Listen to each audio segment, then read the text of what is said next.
And we're doing something new here today. We're doing Facebook Live. And so we're going to see how this goes today on our NRC Helpful Moment. This is our NRC Helpful Moment number 20. And I'm joined today with President of Top Line Management and CafeFuel, Mr. Brian Devine. And Brian, it's hard to believe we've been doing this basically 4 weeks, and we still got a little bit more time to go. So we are live today. If someone sees this and catches this and you've got a question or want to join the conversation, we invite you to do that. I'm here in nice and cold Denver, Colorado today. We are sitting at about 23, 24 degrees, and it's been snowing for almost a full day and a half, but not too bad for an April snowstorm. We're going to talk today a little bit about what we should be doing to get prepared for the new normal. The new normal is going to be upon us sooner versus later. And now is the time to start thinking about it. At both Top Line Management and National Restaurant Consultants, we've begun the process of having 6 basic categories that restaurateurs and specifically independent and regional food service and hospitality processes need to be thinking about. And that could be from marketing and promotions, which I'll be turning over to Brian here in a few minutes. But most importantly, you have to start thinking about your business in the new normal. Even if you've been doing takeout, delivery, and curbside, what it's going to look like when restaurants can open up again.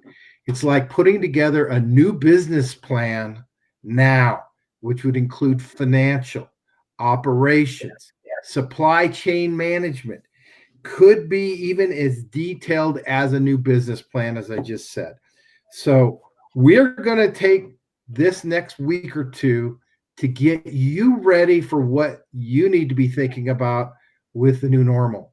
Because as states begin to open up things, or counties, or even local jurisdictions, what do you need to be doing now is going to help you tomorrow. So first, I'd like to kick this to Brian and let him start talking in a little bit more detail about what that new normal looks like on a few marketing pieces.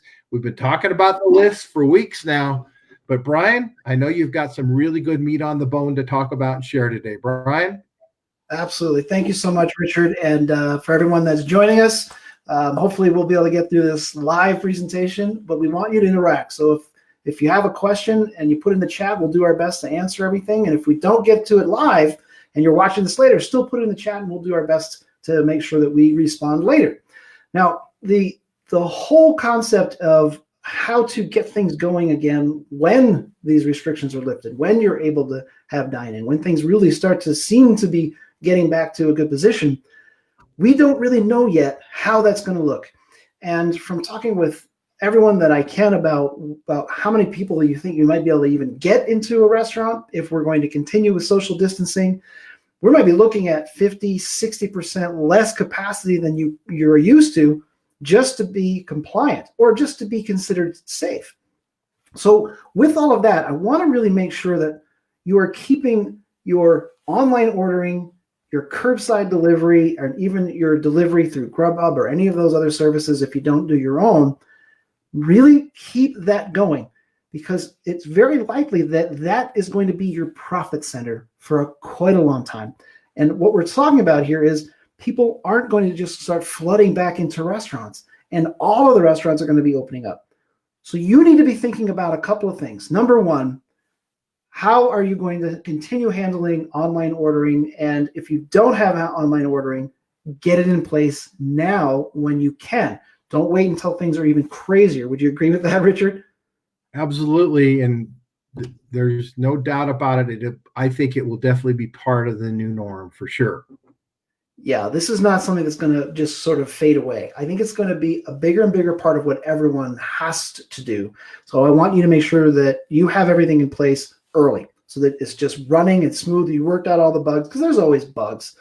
And the other thing that you really need to be thinking about is if you're going to be putting time, effort, and money into your online ordering, then make sure that it's connected to some kind of a list building system so that when somebody like me orders from you, I'm automatically put onto a list so that you can reach out in a day or two and say, hey, I hope you enjoyed your meal. Here's a coupon to come on back in the next 10 days. We loved having you so much. We want to see you again real soon. So you get people like you into the habit of coming back over and over again. But if you don't build that list from the ordering system, well, then you're basically spinning your wheels and you're always starting over at zero. I want you to be building that business, building that asset while you are gaining all that momentum. Does that make sense, Richard? It does. And building a list costs you absolutely zero. Yeah. And since you're going to be doing the online ordering anyway, you might as well connect it automatically to a list. And so I really want you thinking that way. The last piece is how are you going to let people know when you are open and what that looks like? You might be thinking, like a lot of people, that, hey, I'm going to put that on Facebook. I've got 1,800, 2,000 people that have liked my Facebook page. I'm going to let them know, and that's plenty. What you really need to understand is that putting something on Facebook means that 1 to 3% of the people who have liked your page will actually see it.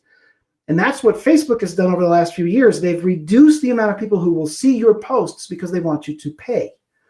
And obviously, since Facebook says they're free, there's someone else who's paying for it, and that's business owners like you and me.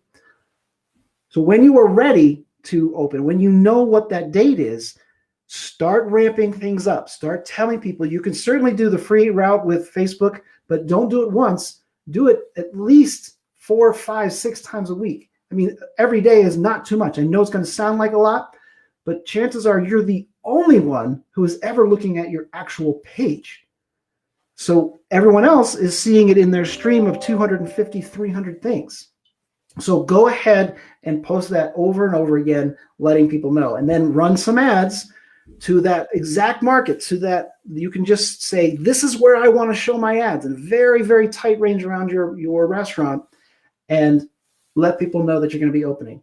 And then finally, when you know what that process is going to look like, show them. Grab your phone, take some video, take some pictures so that people are going to feel comfortable and confident that you know what you're doing, and that when they come, they're going to know what to expect. They won't feel uncomfortable and awkward. They're going to be ready to go. Does that all make sense? It makes sense. And if you need the coaching, again, we're doing this stuff without really any cost at this point. If there is a hard cost, of course, we have to charge you for something like that, meaning if you actually boost a post or you actually have dollars out. But if you need the coaching on how to get your Facebook up or to do a Facebook Live like this, let us know. We want to be helpful. And that's been the whole point of our NRC Helpful Moments. Again, this is NRC Helpful Moment number 20. We're going to be on all this week with specific things to help you create the new normal and to help your business get up live and hopefully healthy. That's it for our Helpful Moment number 20 today. Thank you for joining us, and we look forward to feedback off of our live Facebook feed. So thank you. Be healthy, everybody. Thanks. Bye for now.